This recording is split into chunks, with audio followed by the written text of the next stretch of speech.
көп адамдар айтты, Гүмөндөр байкенин жини өтө чукул. Байкабасаң, эфирден туруп эшигин тарчап кетип калышына мүмкүн дешти. Дейт деп суроо бериш эми силердин экөөбүздүн ишибиз эмес го дейм деме. Андан өйдөрөөк эле баштайлы, өйдөрөөктөн. Эмне үчүн азыр сахнада жоксуз? Театрдыкы сахна эмеспиз, сахнада. Кайсы салт бизге тоскоол болуп жок кылыш керек деп жатышат. Ким өлсө эле молдолор ошо өлгөн жерге барып алып эле чоңдоп эле чоң болуп эле сойбогула деп эле бирөөнүн тамагын өзүнөн аяп эле. Кайсысы кыргыздын салты, кайсысы салты эмес? Ажыратып берсеңиз. Мен силерге эмне тиги кандай десем, кол коюп берейин ар бирине тиги мындай кылгыла деп. Сиз Нурзат Токтосунованын хиджаб кийген сүрөтүнө комментарий жазып турсуз. Азгырып бузган эч нерсе бир криминальный эч нерсе жок. Ассалам алейкум деген сөздү көп салам алейкум деп куудулдангым келет, бирок эл көзүнөн уялам, чоң эле аксакалмын дептирсиз. Ас деп кабыл албайт атасынын көп салам алейкум деймби? Кыргызга таанымал атты баштуу адамдар хиджаб кийип баштаса, биз үйлүгө алышыбыз керекпи же бул тескери көрүнүшпү? Сенин ишиң ал. Максат Токтомушев кайсыл мусулманчылыктын эрежесин бузду сиздин оюңузда? Бир туугандын баласына бир тууган үйлөнсө болот деген сөзүнө мен Өзүңүздү мусулман деп эсептейсизби? Мен өзүмдү мусулман деп эле эсептейм.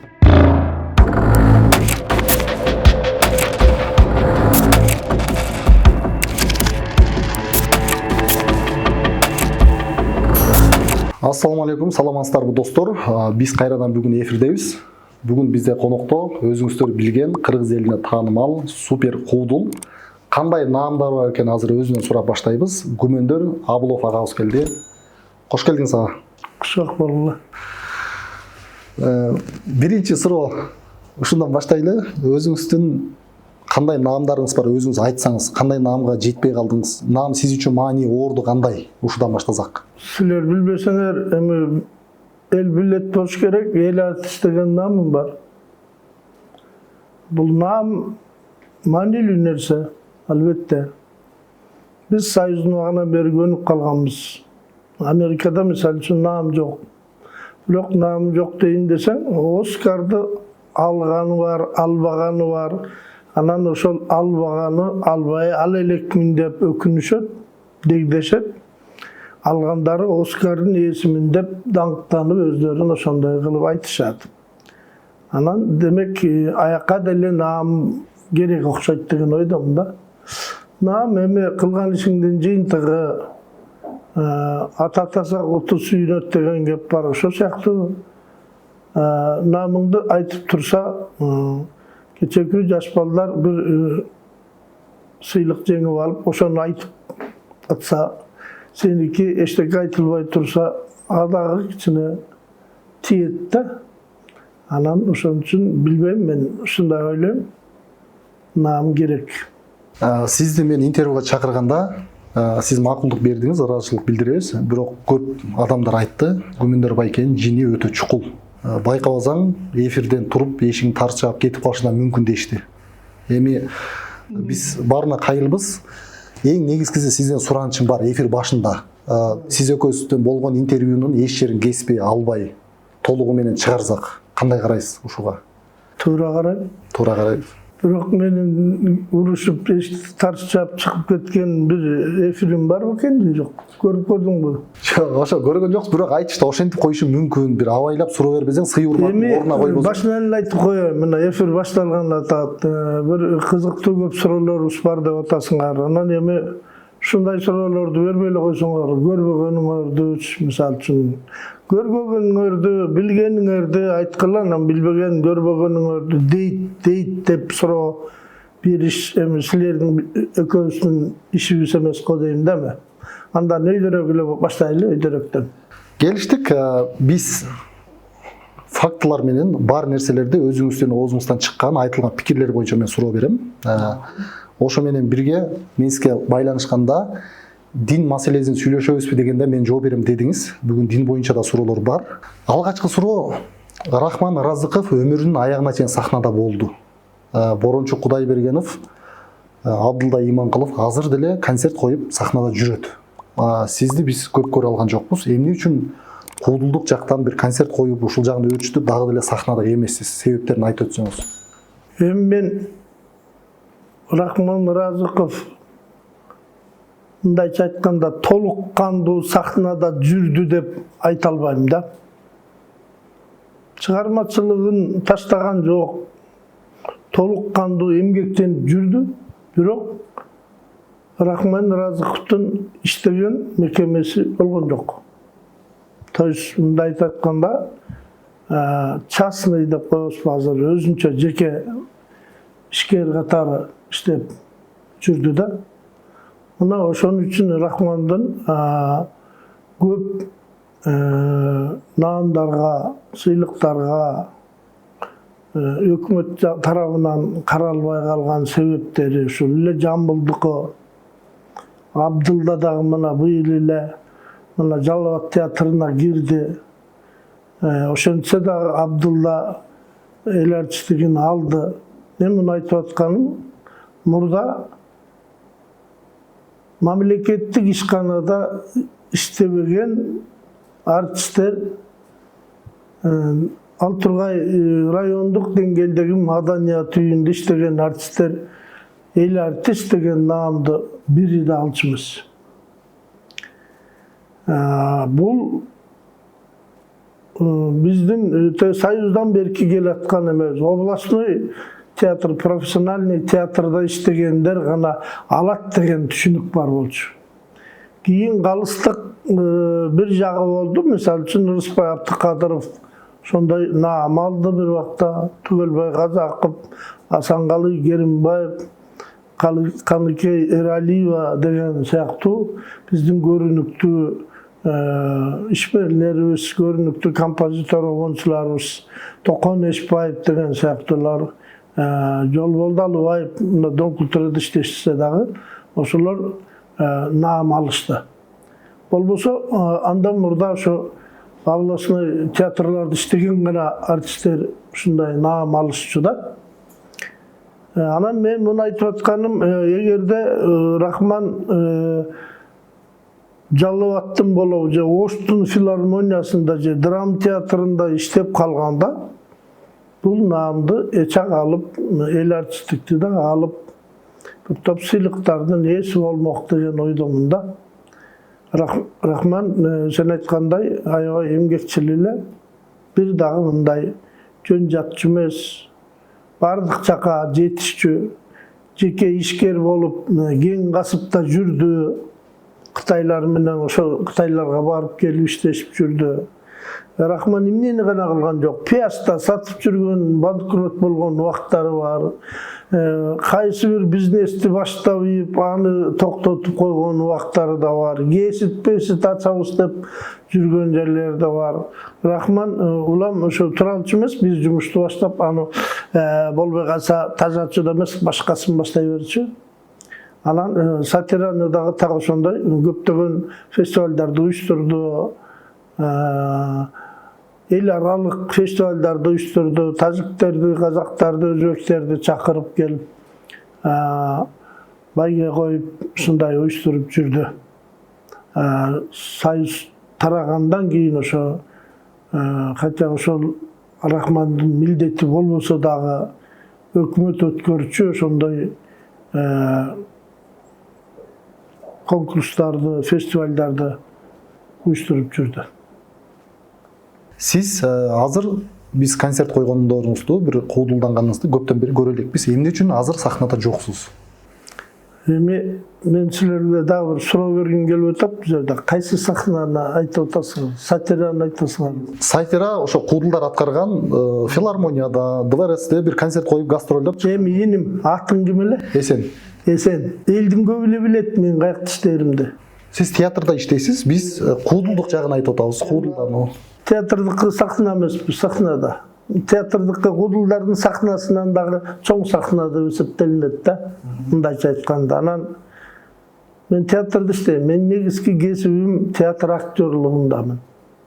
Мен илгери Мыскыл тамашага келгенде дагы театрда иштечүмүн, Нарын театрында, бирок мен келип бияка Мыскыл тамашага да катышып кетчүмүн.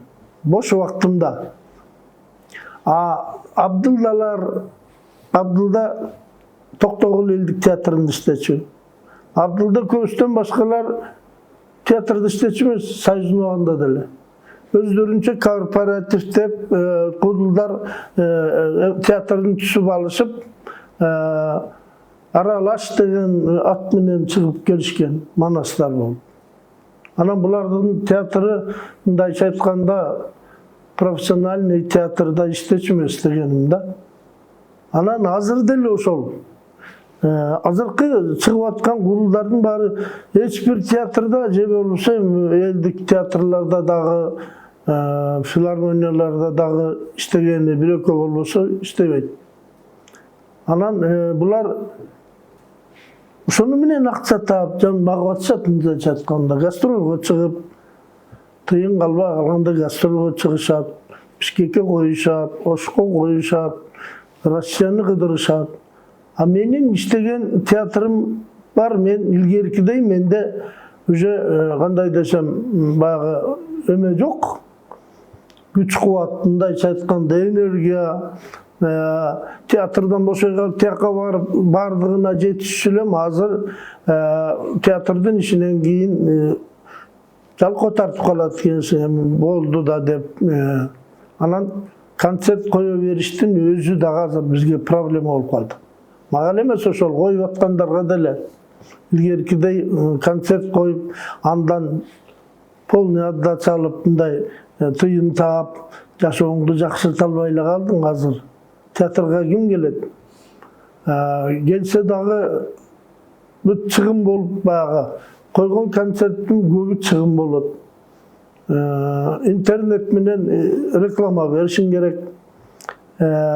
Yana hazır TikTok'unda kattalıyorsun, Instagram'ında köp bolsa, oşolorga versen reklama kılıp beret. İlgerikide afişe çaptap je bolsa bir reklamny rolik tartıp televizionyaya versen, telekanalda da hiç kim görmeyt, hazır bütün internet bolup kaldı. Anan hazır konsert koyunun danağınday ovara kerçiligi köp da. Şoň üçin men koyboyla geledim. Bir gün koyoyun da oylayım, eldele sağınganlar, özüm dele sağınam koyoyun deyim. Uyuşturu, zarkanı bilesi uyuşturu jağı, kanday olat, özün aktay vaktavay, bekerle bankrot bulur, ne gerek var degen siyaktı.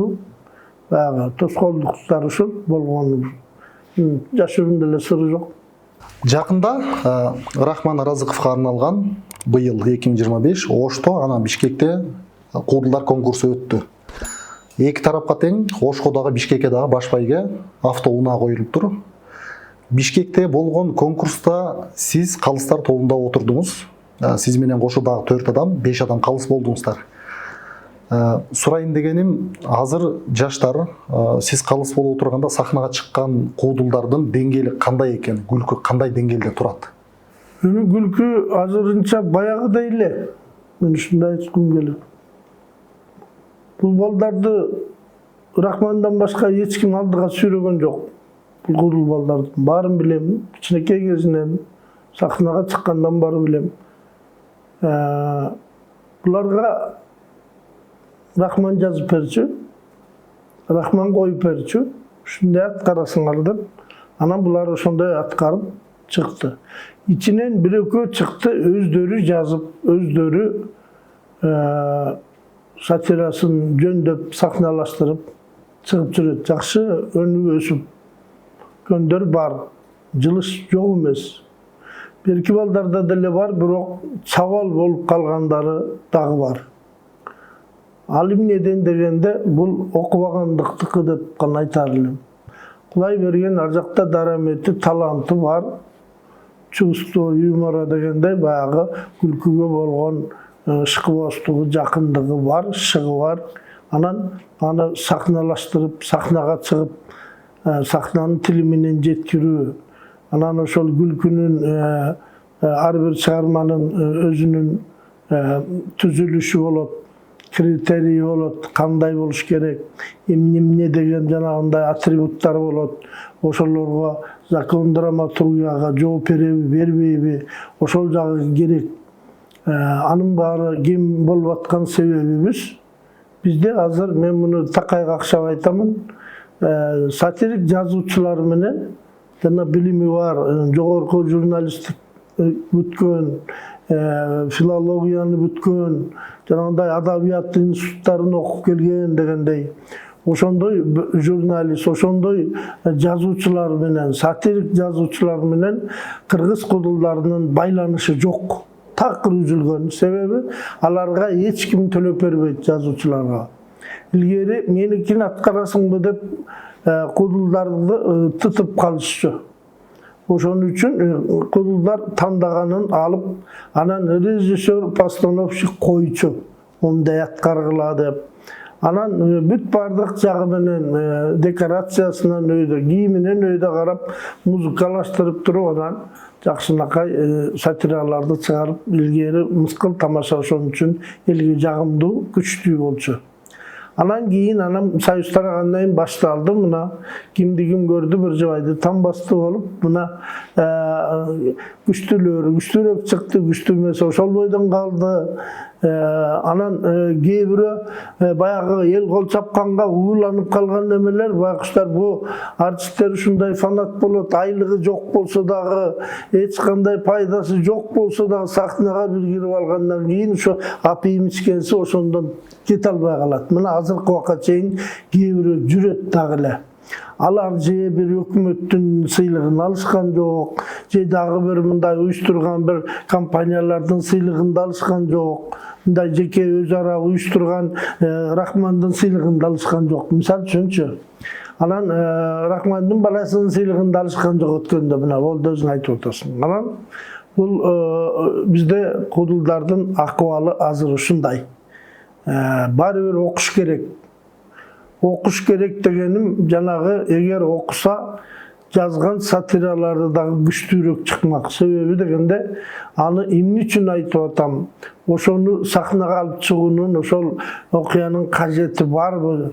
Же кандай формада алып чыгыш керек? Элди кандай багыттап, элди кандай жака үндөш керек?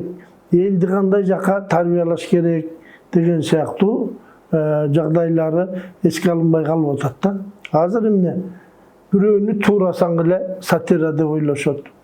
Же саясий сатира деп, же Атамбаевди туураш керек, же Бакиевди туураш керек, же Акаевди туураш керек. Бүттү. Андан башка кыргыздардын сатирасы жоктой сезилип бараткан себеби ошондон. Ошол конкурста, сиз калыстар тобунда отурган конкурста баш байгени Канат Мадумаев алды Бишкектен.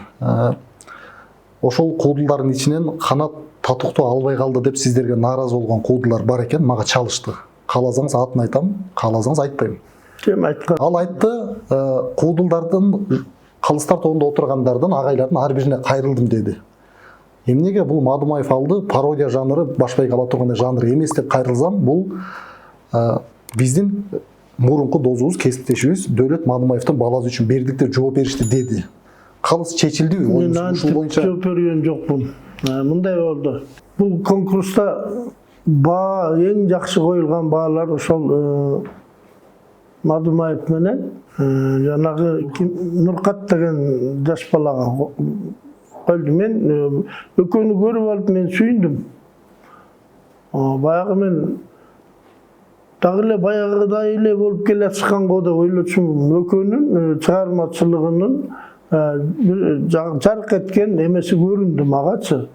Жанагындай драматургиянын закондоруна такалган Нуркаттык мисалы үчүн ошондой бүт айтайын деген ою бар, сатиралык юмору бар, күлкүсү бар, аткаруучулугу менен кошо жакшы аткарылган, ушундай жакшы түзүлгөн монолог экен.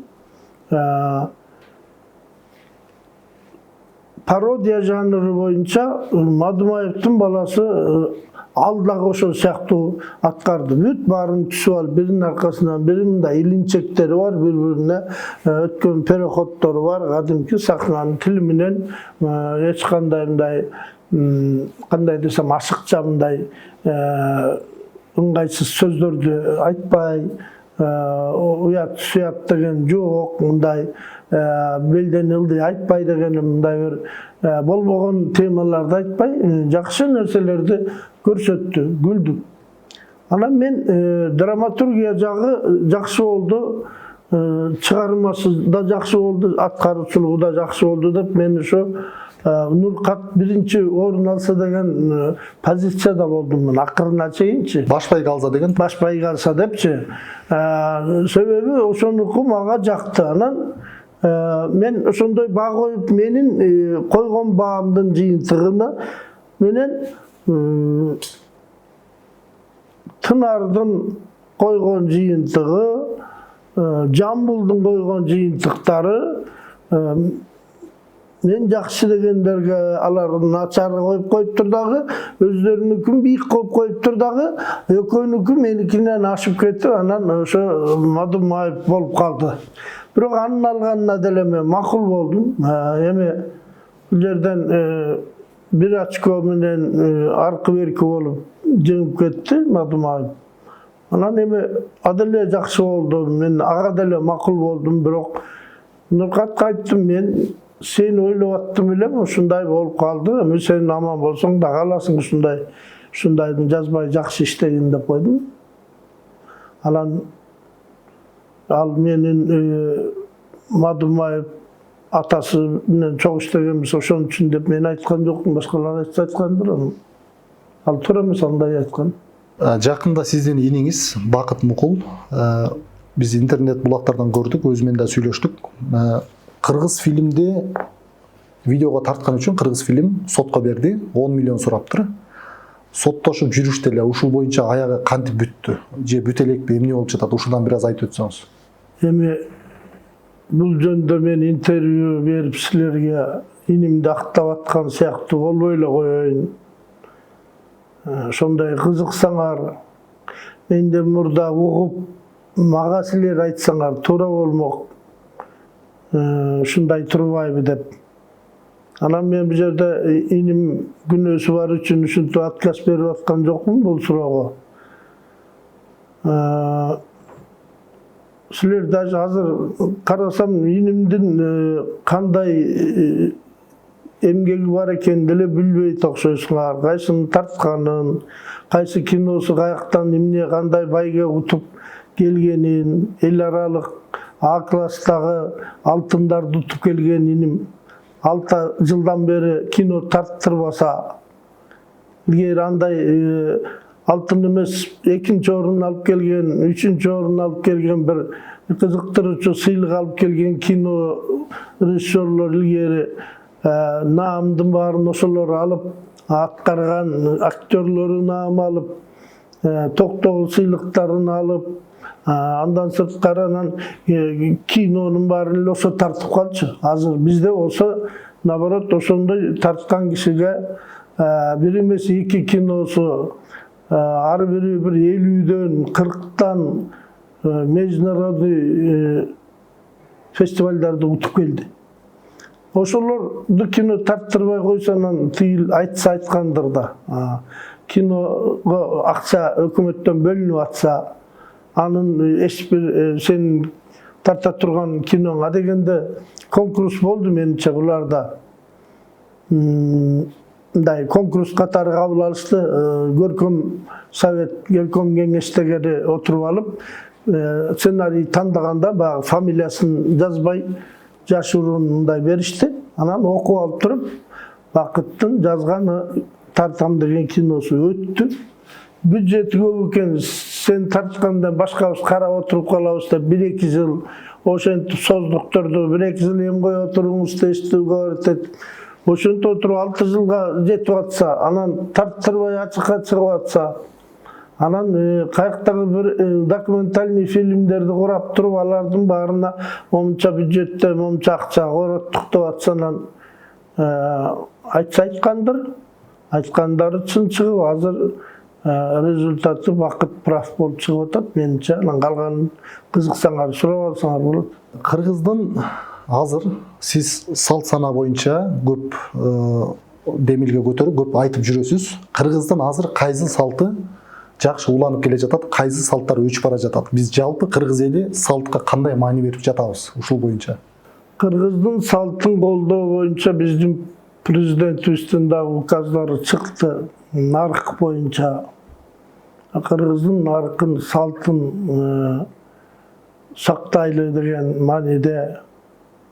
Ошондой болгон күндө дагы кыргыздын салты көп жерлерде мындайча айтканда тартип бузуу сыяктуу болуп атат деп айтсак болот да. Көп кишилер муну эсине албай атат. Кыргыздын салтын кээ бирөөлөр бурмалап атат. Кээ бирөөлөр такыр эле ушул салт бизди кууратып тозокко түшүрөт дегендер да болуп атат. Туура эмес демек түгүл, муну такыр жоготуш керек, бул деген күнөө дегендер болуп атат. Ал жашыра турган эч нерсеси жок. Мен айтып келгем, дагы деле ошондой ойдомун. Ошондон бир мисал келтирсеңиз, кайсы салт бизге тоскоол болуп жок кылыш керек деп жатышат? Кайсы салтты бир мисал? Өлүк бар жердеги салттарды өзгөчө муздай электе коюш керек деген бир туура эмес салттарды киргизип, 2 күн кармап, 3 күн кармап эмнеге кармашат деп. Эми бул мындай болгон. Кыргыз эли келесоо эл болгон эмес эч качанчы. Кыргыз деле өлүктү алып жытта отура берейин деген эмес, жумуштарын таштап коюпчу. Баласы болот, бир жакта окуп жаткан, кудасы болот, алыстан келе албаган. Ошолор келгичекти күткөндөрдү көрүп жүрөбүз. Обычно 2 күндө, бүгүн каза болсо, жайгашкандан кийин, даяр болгондон кийин коюп, болбосо бир күн дагы күтүп, эмнеге бир күн кечигип коюп атат десе, ушундай баласы келет экен, кызы келет экен деп койчу калчу да. Эми кыргыздын тарыхында айтып отурса, кээ бирөөлөр кышында өлүп калган кишини, аттуу баштуу элдик кишилерди, мисалы үчүн элди башкарып жүргөндөрдү каза болуп калса, алайдагы кудалар же болбосо ошол жактагы бир эл жакшылары топурак салбай калбасын деп сөз болобуз деп боз үйдү тигип, чуңкурун касып, ошол жерге мөңгүдөн алып келип алып, сакташып, жазга чейин сактап жазынды көмгөндөр болгон. Тарыхта бар нерсе. Мен антип өлүктү 5-6 ай, 3-4 ай сактайлык дегенден алыспын. Эми бир күн экен, эми анан муздай электе коелу деген, бул зарания көрү касылыш керек ан үчүн. Кээ бирөөлөр жерди менчиктеп алып туруп, ошол жерде көрүстөн кылып алып туруп, анан мурза кастырып коюп, бир ошолордун интереси болуп атабы деп ойлойм да. Ошолор көрү саткысы келип атабы деп да ойлойм. Эмнеге ал эми эч кимге мешайт эткен жок да, эч кимге жолтоо болгон жок. Жумушу, жакыны өлгөн киши 2 күн жумуштан калып калса, анын деле шарты туура деп айтса болот да. Анан ал тургай илгери армияга кеткен кишилер дагы отпуска бере калып, короткосрочный алып келе калгандар болгон. Анан анын эч кандай зыяны жок эле ушу. Анан тамак бербегиле, сойбогула деп дагы. Эми мен ысырапкорчулукка мен деле аябай каршымын. Бекер эле ысырапкорчулук эмне кереги бар? Жанагы түштөндүргөн дегендер мага деле жакпайт. Илгери түштөндүргөн деген башкача болгон. Ошону азыр үйгө алып келип алып кууратып атпайбызбы? Жанагы илгери түштөндүргөн деген, мисалы, Токтогулдан нарынга куда келаткан болсо, биз тиги Тогусторонун белинен күтүп, ачка болбосун деп бир козуну союп алып, ат жалына казанасы ошол жерден курсагын тойгузуп алып, анан алып келгенбиз. Же кетип баратканда ошентип анан узаткан экен илгери. Же долондун белине чейин келип тосуп алып, Бул же болбосо ошо кишинин туугандары жолдо bir кайсы bir жолдогу ошолор келаткан жолдогу bir кайсы bir жайлоодо болсо ошолор аркылуу өткүлө деп Кудайга бараттырсыңар деп ошол жерден тамак берип түштөндүрүп койгон.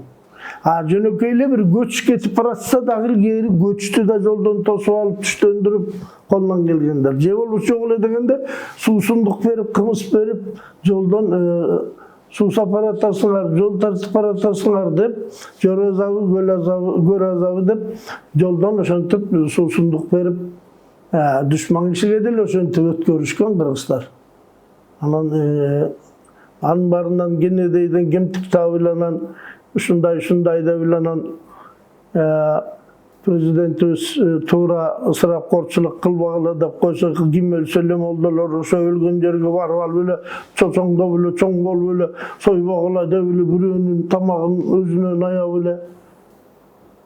Неши бар? Эч ким өлбөсө деле 5 союп салсам, мени ким сойбо деп айта алат? Менин өзүмдүн малым болсо, уурдап союп атпасам. Ар ким өзү билет да.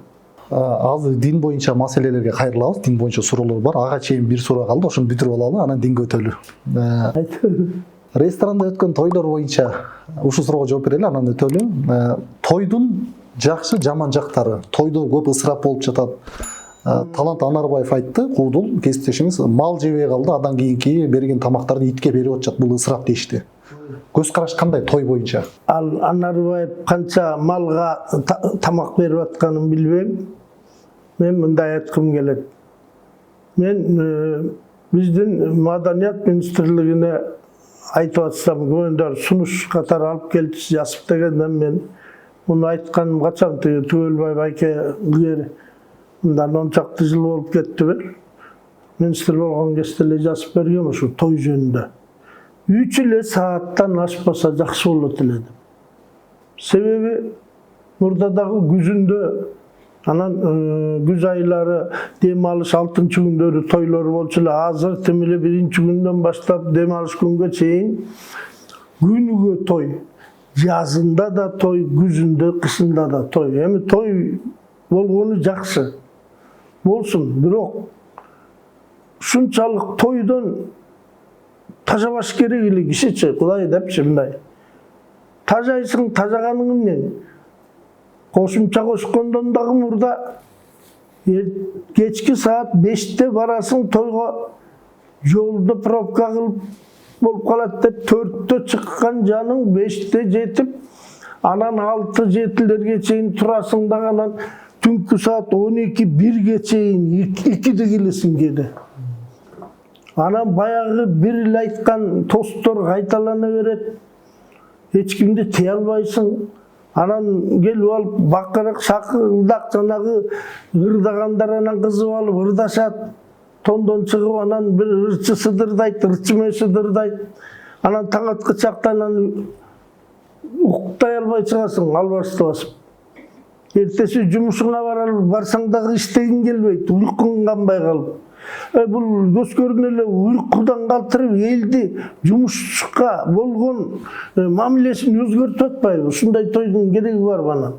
Мисал үчүн. Жумушка деген полноценный уктап эс алган киши барып жакшы иштей алат. Майнап чыгарып иштей алат. Анан таң аткы чакта жанагынтип бакылдык шакылдактан келсең, анан ушу үргүлөп отурасың. Депутаттардан өйдө үргүлөп отурганы көрүп эле атабыз. Не жиналыш болсо. Шунун баары ошо тойдун эмеси да. Ошон үчүн 3 эле саат болсо да, мен даже концепциясын өйдө жазып бергем.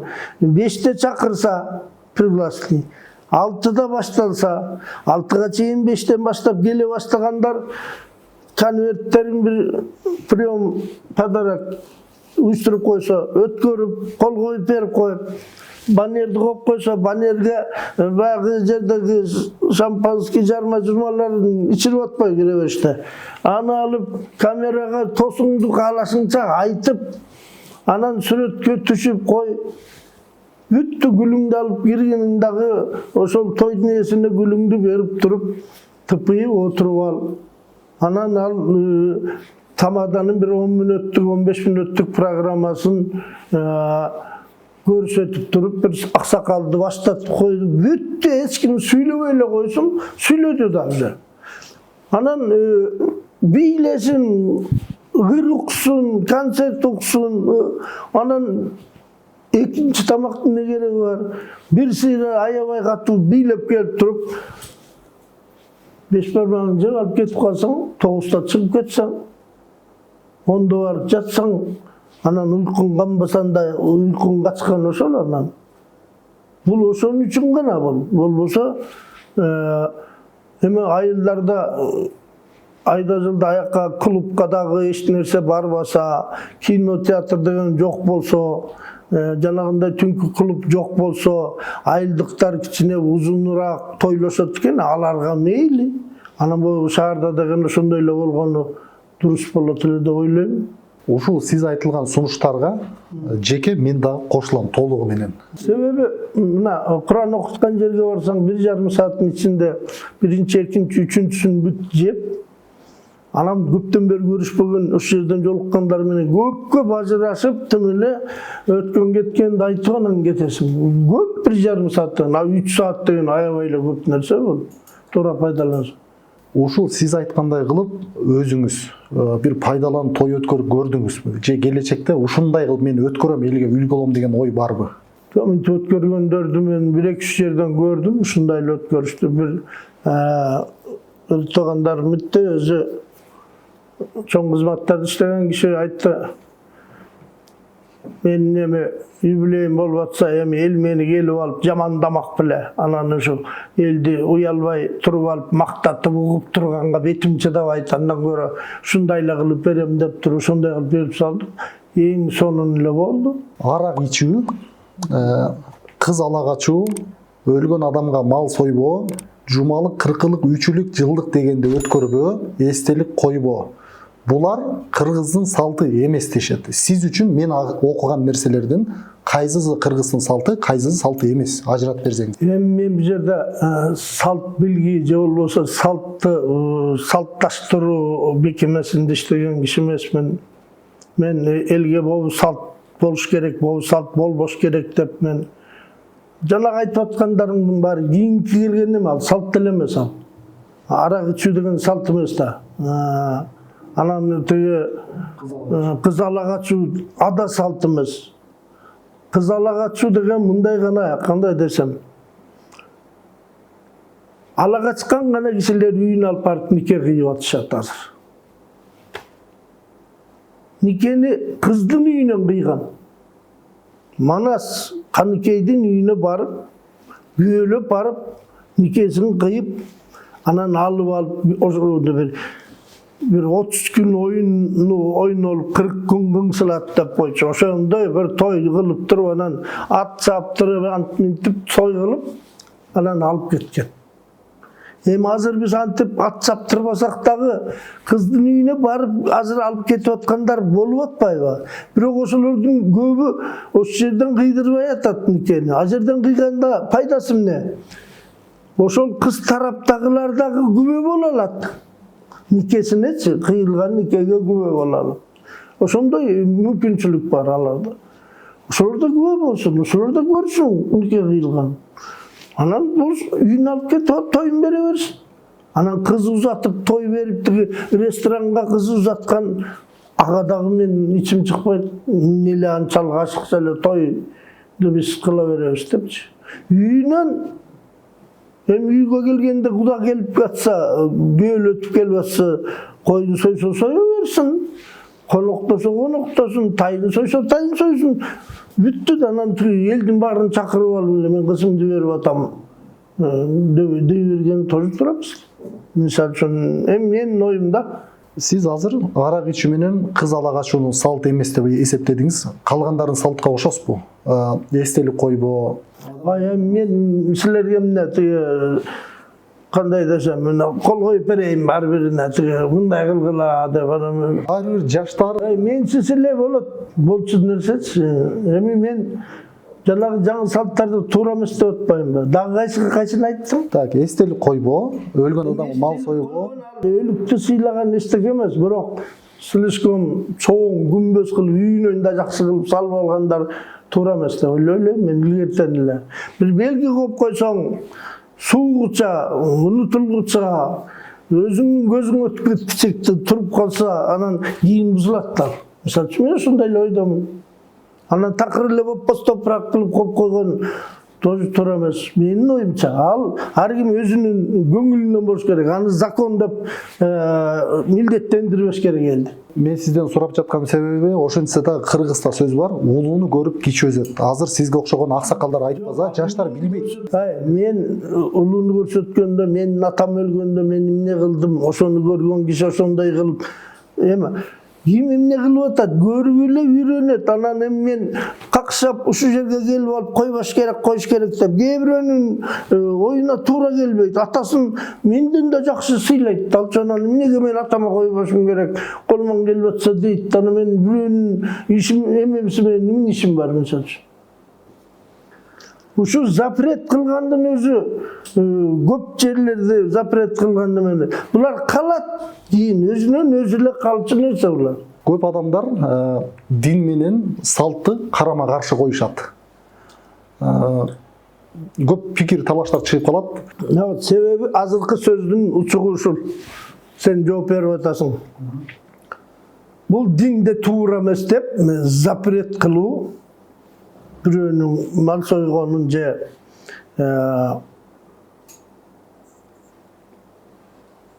жети күндөн кийин эскерип бир кайра Куран окуп атканын 40 күн деп бул илгертеден бар болчу, бар эле нерсе болчу. Анан мындай нерсе акырындык менен өзү эле калат да. Анан муну ким эле салт деп тим эле түйөрдү бекитип алып туруп анан сен кандай бети жок немесиң, 40 эмне бербейсиң атаңдын, 3-лүгүн эмне, 7-лигин эмне бербейсиң деп кимди эле ким коколоп сойдуртуп атыптыр. Колунда жоктор сойбой эле калып атат. Колунда бары союп атса, союп атса союп аткандыр. Анын эмнеси бар экен? Бул өзү калчу нерсе. Муну деген диндин чылтоосу менен динде мындай жок, токтоткула деп, чочоңдоп имам менен молдака ошол өлгөн үйгө барып, кан жутуп атса кайра жинине тийип барып аткан эмне кереги бар? Алар жашоону же ошолордун колуна беришибиз керек өткөрүп. Силер оңдогулачы бирөөтөлө, биз карап отуралы. Эмне кылалы дагы деп. Сиз Нурзат Токтосунованын хиджаб кийген сүрөтүнө комментарий жазып турсуз.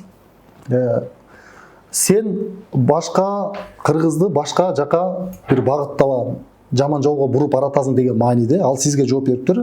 Ичинде хиджабтын ичинде кандай жүрөк бар экенин сиз билбейсиз деп. Нурзат Токтосунова сиздин оюңузча хиджаб кийип кайсы тарапка элди бузуп баратат? Ал менин оюм. Тигинтип жооп берсе ал Нурзаттын ою. Болду, всё, башка сөз жок. Болду. Бул жерде коркунучтуу, элдин үрөйүн учурган, элди жаман жакка тарбиялап, багыттап, азгырып, бузган эч нерсе, бир криминальный эч нерсе жок. Суроо бериш биздин парыз, кандай жооп бересиз сиздин эркиңиз. Кийинки суроого кеттик. Дүйнөгө таанымал адамдар: Мистер Бин, Лев Толстой, Мухаммед Али, Майкл Джексон, Уилл Смит. Ушул 5 атактуу адам ислам динин кабыл алыптыр. Себептерин эмне деп ойлойсуз, жеке пикириңиз? Балким арабтардан акча алдыбы же эмнеге уланып калды? Өзүңүздүн оюңуз. Мен Майкл Джексондун, Тайсондун, Мухаммед Алилердин эмне үчүн мусулман болгонун мен башымды кооруп эмне кылдым? Ал өзүнүн иши да. Тем более ал анга жолуганбы, жолукпаймынбы?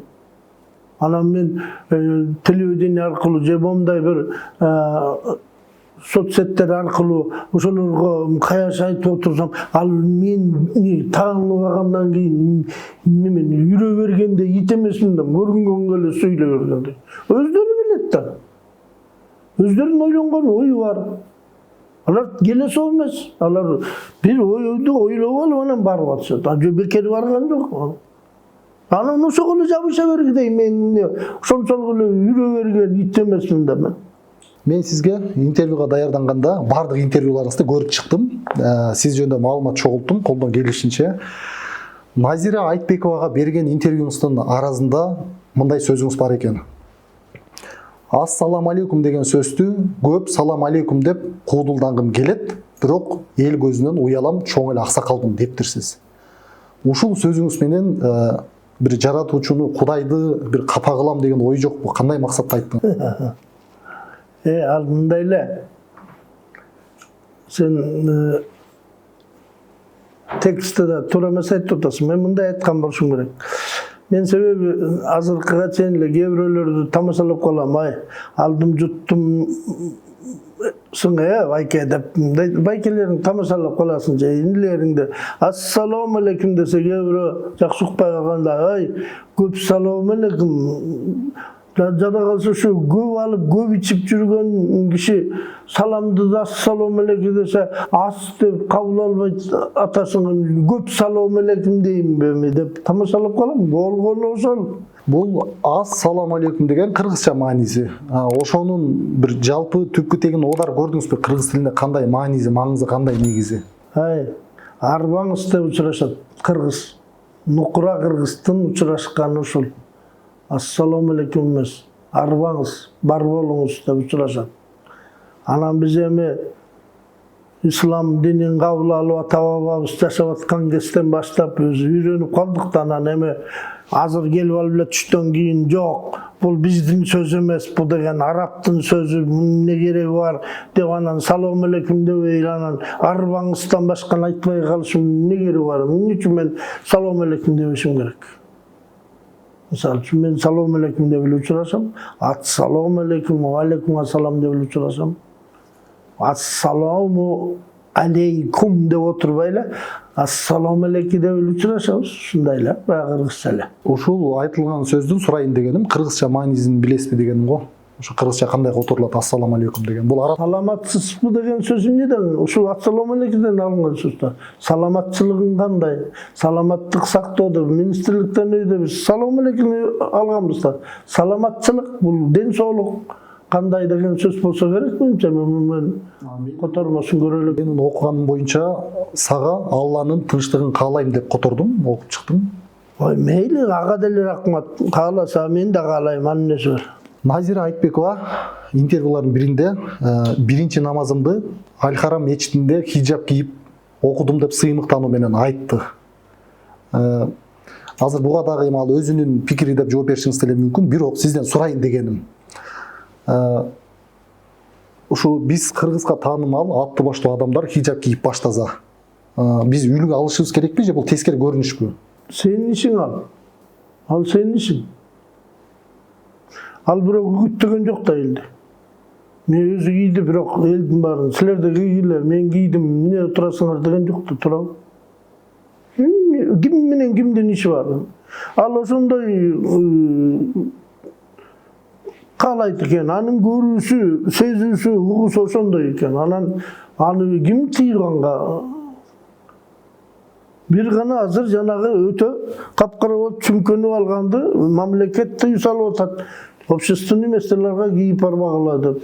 Анын ичинде белгерки Кожо Насырдиндей болуп, аялдын кийимин кийип алган террористи жокпу деген маани үчүн мамлекет тыйып атат. Анан анын кийимине кимдин кандай тиешеси бар? Ким эмне кийет өзү билет да. Мага демектен аякка кийимин башына кийип, баш кийимин аягына кийип алсын аны. Өзү билет да.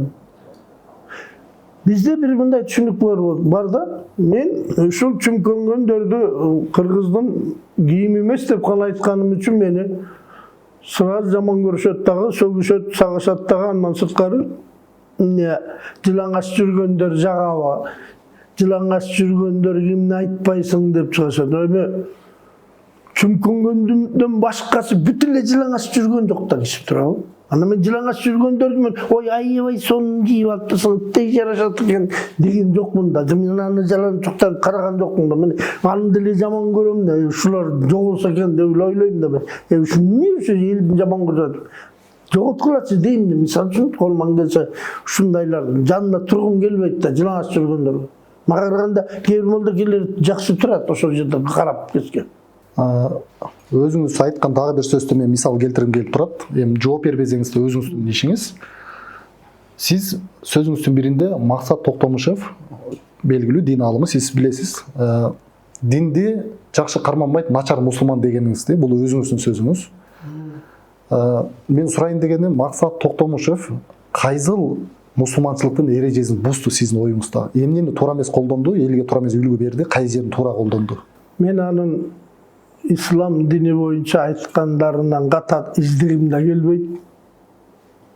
Билгенин айта берсин, аны уккан киши угат, кабыл алган киши кабыл алат, кабыл албаган киши кабыл албайт. Мен ал кишини только ысык көлгө даарат алса, гусул жасаса болот, кир жууса эмнеге болбойт, аябай сонун болбойбу? Бир туугандын баласына бир тууган үйлөнсө болот деген сөзүнө мен ушу сөзүн айттым. Ушу сөзүнө азыр да эле каршымын. Жакшы мусулман минтип айтпайт болчу. Бирөөнүн мусулманчылыкта сен бир тууганыңа үйлөн деген нерсе болбошу керек деп ойлойм да мен. Чубак ажы айткан, бул эми исламда, шариатта уруксаат берет, бирок кыргыздар биз антпейбиз деп. Ал киши чынын айткан. А бул киши үйлөнсө эмнеге болбосун? Бир тууган аябай сонун болбойбу деп. Тимил ушундай. Бул эми муну кылып алып бир бизде элдин баары келе эмес, бирок арасында бар да жаш балдар бирин-бири үйлөнө берсе эмне бу? Биз эми артка кетпешибиз керек да, любой случайчы. Баягы генетика деген илим менен биз тетиги таш заманында тетиги илгери феодалдык коомдо билип, тетиги Кытайлар, римдиктер байыркы, Египет аркы, афиналыктар, гректер таза императордун тукуму болобуз деп баласына кызын алып берип аткан кезде биз кыйынбыз деп мамлекеттик системаны бүт түзүп жүргөн кезде биз генетикадан кабарыбыз бар эл болгонбуз да биз. Биз кан бузулат, тукум бузулат деп генетиканы сактаган эл болгонбуз. Анан эми артка кетелиби? Бул эми билимге дагы мындай жанагындай илим, билимге дагы каршы нерсе болуп атпайбы? Ана мен эмне үчүн Токтомуш эмес, андан аркысы болсо да айтышым керек. Мен муну айттым, дагы да айтам. Мага келип, сеники туура эмес деп мойнума кое берсин, мен мойнума албайм баары бир. Мен ушул суроону даярдап жатканда сиздин пикириңизде ошо менен бирге бир тараптуу болуп калбасын деп Максат Токтомушевдин видеосун таптым, издеп. Кааласаңыз эфирге кошуп коем. Ал дагы минтип айткан экен, мен сөзмө сөз айтып берейин. Эки бир туугандын балдары үйлөнсө болот негизи. Бирок кыргыздын салтына бул жакшы эмес. Негизи башкараак алсаңар жакшы болмок. Бирок динде бар үчүн мен болот дедим деп жооп бериптир. Аябай сонун болбойбу деген сөз бар. Мен билем, мен дагы видеодо сен кайсы видеосун көрдүң, кайсы жерден айтканын көрдүң? Мен айтканын көргөндө ушундай айткан.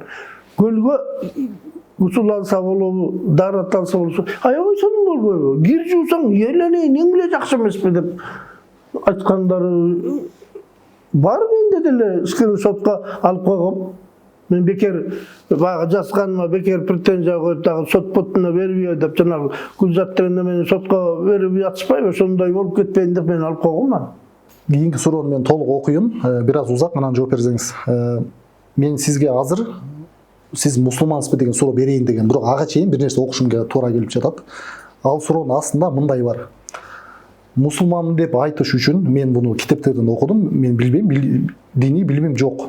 Мусулманмын деп айтыш үчүн келме айтуу, бир Аллага ишенүү, Алладан башка кудайлардан баш тартуу, акыркы пайгамбар Мухаммад саллаллаху алейхи вассаламды акыркы пайгамбар деп кабыл алуу, намаз, орозо, зекет, ажыга баруу.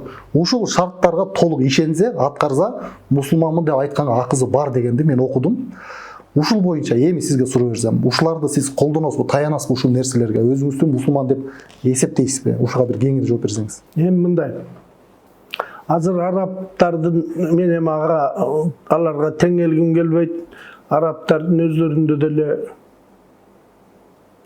ушул шарттын баарын аткаргандар жок. Намаз окугандар да жоктор да толтура. Араптардын өзүндө да. Ушул жерге келип аэропорттон түшө самат водка эс деген араптар да толтура. Жанагы эле ошол мечит салдырып келип аткан инвесторлор баш болуп. Эми ар ким ар кандай, ким кандай күнөө кылса өзү тартат айыбын.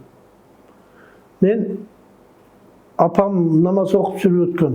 Çoң apamdın kolunda öskön balamın. Men özümde musulman деп эле эсептейм. Таяттам да намаз окуган, тайынем да намаз окуган. Çoң атамды көрбөй калгам, согушка кеткен анча келбептир. Мен намаз окуган үйдө эле чоңойгом. Орозонун убагында ооза чыганга чакырып атат деп айылдырып айтып эле. Анан өзүмдү мусулман катары эсептейм. Эми эсептебе акың жок десе, анда билбейм. Бирөө ошентип айтса болуптур дешим ыктымал, бирок өзүмдү мусулманмын деп эле эсептейм. Мен сыяктуу элдин көбү эле ошондой эсептейт азыр. Анан мен ислам динине каршы чыккан жокмун бир дагы. Мени азыр күнөөлөшүп жанагы салтка байланыштуу нерселерди айтып койсом эле. Мал сойбо дегенге байланыштуу. Ошолорду айтып койсом эле, мисалы буга чейин деле кыргыз эли ушул салттарын кармап, бүт ушул салттары менен жүрүп эле өздөрүн мусулман эсептеп, Куранды деле, намазын деле кошо ала жүрүшкөн болчу. Мен ошолордой эле мусулман болгум келет. Азыр даже ошол убакта мусулманбыз деп Куран окуганды дагы грамотно окуй алчу эмес эч ким дебейин, чамбагы көбүнчө молдолордон башкасы. Кээ бир молдолор деле бисмиллахир-рахманир-рахим эле деп койчу. Бисмиллахир-рахманир-рахим деп отурбай эле. Кул хуа Аллаху ахад деп эле кулкулдап эле деп койчу. Ушундай эле окугандарды укчумун. Анан мен даже 91-жылы балалуу болдум, эркек балалуу. Союз жоюлгандан кийин мына атеисттерден кутулдук. Өзүбүздүн динибиз өзүбүзгө келди деп мен баламдын атын намаз койгом. Мисалы үчүн. Мен эч ким кой деп мен зордогон эмес. Агесте үмүттөө да жок болчу, акыл айткан. 94-жылы шакка көчүп келдим. Жүрөгүм ооруп. Бир армиялаш досум мечит салды. Жардам берейин, бир барып мечит салып атканыңда бир көрүп кое албай калдым, убактым жок. Эмнеси калды, эмнеси бүттү, мен да бир жардам берип кол тийсейин десем, ачылышы болгон атат. Килем алыш керек экен. Дейт, канча килем экен десем, 33 килем экен деп.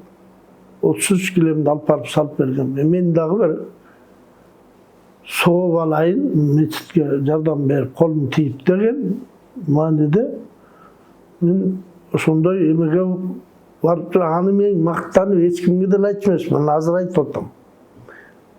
Кайсыл айыл экенин деле айт десең айтып берем. Ал күбөлөр табылат турат. Целый айыл бүт билет, анын баарынча ошол айыл. Эли улуу кичүүсү бүт билет. Эмгиче айтып калышат. Анан мен исламга каршы болоюн, анан исламдын кереги жок кыргызга деп мен каршы жүргөндөрдөн эмесмин. Анан жанаса сага керекпи, керек эмеспи дейт. Мен жанасамды эмне кылат? Жанасаны койчулар ошолору. Исламды жаман көрсөткөн так ошол оосу жамандар. Бирөөнү капырсың, сага жаназа окубаш керек, сен момундай деген бар. Мына ушунун баары капырлар. Ушунун баары мусулман эмес керек болсо. Мусулман киши антип айтпаш керек. Бирөөнү Кудай Алла Таала аркылуу бирөөнү жаман айтпаш керек. Ошону Алла Тааланын атынан бирөөнү жаман айтпаш керек. Ал Кудайдын эч кандай жардамчысы эмес. Кудай алардын айылынан эмес. Же болбосо Кудайга тууганчылыгы жок, тиешеси да жок. Же Кудайга ошончо кызмат кылган да кишилер эмес, ошентип айтып атканын баары. Мына ушулар капырлар деп эсептейм мен. Анан жөн намазыңды жөн окуп, Кураныңды жөн окуп, жөн жүрүш керек да. мен элди бузуп аткан жокмун да, деп. Мен кимге каршы сүйлөсөм эле, каршы сүйлөгөнүм эле ошол, Ал деген салт.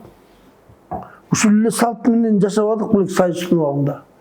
Мусулман, сен да мен да мусулманмын деп эле эсептеп эле ушул менен эле жашабадык белек. Ал айланайын, эми ал ысык жердегилер эрте сасып кетет деп мустайлекте койгон ошо да. Алар толук өлөлөктө эле коюп аткан себеби ошо да, тиги толугу эмне тиги муздайлекте эле коюп аткан себеби ошо да. А бизде деген мен кээде ошо тилимдин уусу ушул, мен кээде айтып берем. Заранее жер алып тиги көрүштөн камдап коюп, кастырып коюп анан ошону өтсүн деп атат го деген ойго келет экенсиң. Ошондой ойлуулар бар бизде. Именно көрүштөнчүлөрдө. Эртерээк жер алып коюп, көрүштөн кылып коюп, анан көрдүң багын касып коюп, анан көрүш атып отуруш керек да. Заранее касканды көрдү, бизде жаман көрөт. Капыр, жамандыкты тилеп деп. Ал тем более мусулманчылыкка жатпай калат. Ал бирөөнүн кишинин өлгөнүн тилеп. Өлүмдү молдо тилейт, докторлор оорус экен деп тилейт деген сыяктуу болуп кетип атпайбы? Аякта кум учуп атса, ысык болсо анан жанагындай кийим кийет да. Ким айтат ушу арабтардын кийими деп? Жанагы арабтардыкы эмес, бул Пакистандын кийими. Жанагы кыпкара болгон эмелер. Антип кийин деп эч кимди айткан эмес. Курандын өзүндө. Мен 2000-жылы намазга жыга турган болушуп, адеп басаты дегендер ачылган. Мага келишиптир. Токтобек, Жеңишбек Токтобек. Жанында бирөө бар.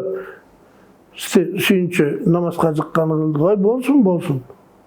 Бирок мен адегенде Куранды окуйын дедим эле, кыргызчасын. Эрнис Турсуновдуку туурабы же Надырбек Алымбековдуку туурабы ушинтип айтып атышат бөкөн. Ушундай бир жакшы котормос болсо, эмнени айтып намаз окуп, жыгылып туруп сыйынып атканымды билсем жакшы болот эле. Анан бир өзүм түшүнбөгөн сөздөрдү айтып эле намаз окуп атсам кандай мага неудобно болот десем, таап келип беришкен. Түркиядан басылган ислам адабияттарын, Мухаммед пайгамбардын өмүр баянын, андан сырткары шарияттардан баштап бүт жанагы Куран-ы Каримдин баарын алып келишип берген. Ошону окуп, мына ошолорду окуп атып мен шариятынан театрды издедим. Анан бирөөлөрдөн сураштырдым. Театрдан иштегенимми? Мен болсом мындай жакшы эме болгум келет. Болбосом жок деп ошентсем, театрда иштегениң, ырдаганың, андан көрө музыка уккандан көрө Куран ыр жазганың, жанагындай илхом келген, бул өзү шайтанды козгойт, андай мындай дегендерди укканым үчүн мен жөн эле мусулман болоюн элгатар эле деп мен ошондо токтоп калган жайым бар.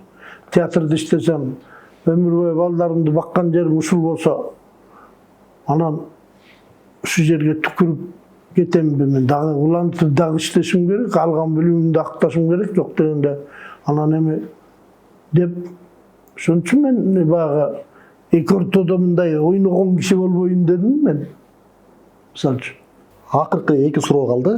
Ушу менен жыйынтыктайлы, экөөнү бир эле берейин, өзүңүз иреттеп жооп берсеңиз. Сиз адамдар өлгөндөн кийин кайра тирилет, сурак болот, бейишке, тозокко бөлүнөт, түбөлүк жашайт деген бар. Ушуга андан сырткары акыркы пайгамбар, элчи Мухаммед пайгамбар дегенге ишенесизби? Ушул экөөнү жооп берсеңиз, эфирди жыйынтыктайбыз. Эмнеге ишенбейт экенмин Мухаммед пайгамбардын болгонуна? Бул далилдүү нерсе да. Бул муну Токтомуш айткан эмес да, мен жанагы сөздөрүн айтып айтса дагы мейлі. Анан муну деген илгертеден айтылган сөз да. Бул деген тарыхта. Мухаммедтин тарыхы болгон. Мен Мухаммедтин тарыхын жана аалымдардын тарыхтарын бүт окугам, айтып атпаймынбы жанагы. Имам Азам дегендер дагы бар, бир жаш бала бүт шариат менен жана атеисттерге жооп берген. Мен муну даже көп жерлерде ушундай айтам, ушуларды айтып калам, ушундай болгон деп исламдын жактоочулардын немесине кошулуп мен муну канча жерде айтып жүрөм. Муну мен ошол китептерди окуганымды мактанып айтып аткан жокмун. Мен ад души мен айтып жүргөн жерлерим бар. Көп киши билет муну. Туугандарда кээ бир жамандыктарды отуруп калганда айтылып калат. Антип мынтип анан исламга жамынып алып калп айтуу эң жаман нерсе бул. Исламга жамынып алып калп айтып, бирөөнү мазактап, бирөөнү бир кордоп сөз айтуу, мына эң күнөөнүн жаманы ушул болуш керек менче. Анан мен динге ишенем, азыркыга чейин айтып атпаймынбы. Ишенбесем мен жана унчалык мындай баламдын атын өмүр бою намаз деп баягы диндеги сөздү мен айткым келген эмес да. Мисалы үчүн мен ошол дин унутулбасын, диндин бир эмеси болдук деп мен честь ошо атеисттерден кутулганыбыз үчүн мен даже айылга барып кээде бир биздин айылда бир эме болуп кеткендер болду, динден адашып башка динге жүргөндөр болуп, анан бир көрүстөнгө кою Удурбаев иштеп чыккан дагы учурлар болгон. Мен бияктан угуп таң көрү деп бир жолу барсам, бир эки ууру ордо ойноп атышыптыр. Эки ууруда мал уурдашкандар. Уктуңбу? Алар баптист болуп кеттир да. Алар менен бир тасторкондо отуруп, айылда жашатпаш керек дедим. Ошондо анан эмне кыласың бирөөнүн күнөөсүн? Өзүңдү бил да деп. Алар эме адашкандыр десем, ой, ошолорду колдойсуң, ошолорду менен кошо баптист болуп кеткен жок белең дейт. Жиним келип анан айттым. Алардан эмес, мына силерден коркуш керек. Өкөңдөн коркуш керек. Өкөңдү жашатпаш керек болсо айыл. Эмнеге дейт мынтип. Силер урусуңар да дедим. Мал уурдап кезип бирөөнүн убалынан коркпойсуңар эмге дегенде. Ал жок дегенде баптист болсо да бир корккон кудайы бар болуп атпайбы? Караганда силер зыяндуу болуп атпайсыңар деп. Ошентип койгон жерим бар да. Мисалы үчүн мен эме муну жагын жап кылайын деп эле айтып атканым. Эме мен баптист болгон жакшы деп айткан жерим жок. Кудайсыз болгондон көрөкчө деген бир айла кеткендиги айткан сөз да баягы. Анан эме ал мен антип бир элди ким мусулман болгонго акылуу, ким акысыз деп мен аны мындай чегерип айтып эметкенде акым жок. Ар ким өзү билет. Кудай алдында өзү жооп берет. Кылган кылыгына дагы, кылган жакшы иштерине дагы жооп алат. Кудайдан жоопсуз калбайт. Анын баарынын анан мен акырында айта турганым ушул. Силерге рахмат. Мен көптөн бери бир мындай ачылбаган, мага берилбеген суроолорду бердиңер. Анан кудулукту сурадыңар, сахнага чыкпай калдың деп. Анан мен театрым жөнүндө такыр сураган жоксуңар. Обончулук жагымды сураган жоксуңар, акындык жагымды сураган жоксуңар. Балким аны билбейсиңер, кино жагын сураган жоксуңар. Анан азыр эмне кылып атканымды, анан мен действительно азыркы убакта ошол жактардан бошобой сахнага да чыкканга убактым жок. Даже бильярдка көп барып койгон экенмин жаш кезде. Көп убактымды бильярдка өткөрүп салыптырмын. Азыр бильярдка да барбай, ушу иш үстүндө болуп атам да. Жакшыдыр, жамандыр иштеп атам. Ошол мен айта турган оюм.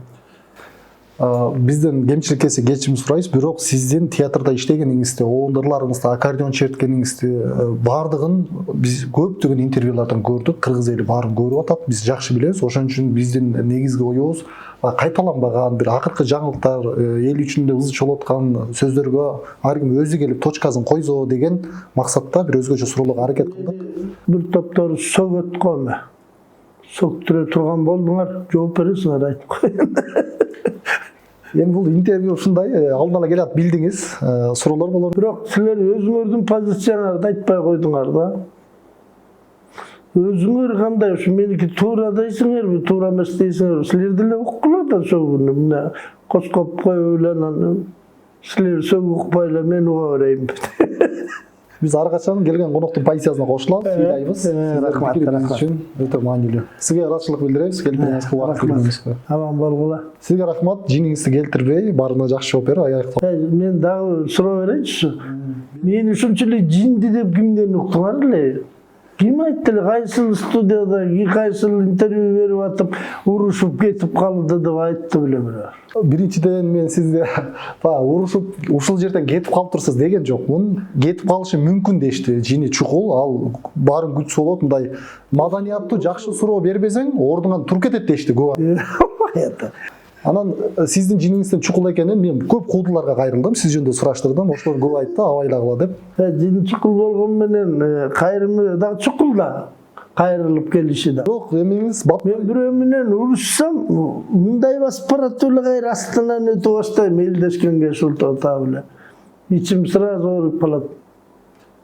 Жанагы Япониянын радио аппаратуралар кандай чувствительный болсо, ошондой мен жаман сөздү дагы жанагындай резко кабыл алам, жакшы сөздү да ошондой кабыл алам, аябай жакшы көрүп кетем. Негизги ыраазычылык биздин таанымал эместигибизге, билимибиз жоктугубузга, жаштыгыбызга карабай келип бердиңиз. Нормально, баары жакшы. Давай. Урматтуу достор, ушу менен эфир аягына чыкты. Ушул интервьюга пикир калтырыңыздар, ой жазыңыздар. Сиздерден жакшы сөздөрдү күтөбүз. Кийинки эфирден көрүшкөнчө, ассаламу алейкум.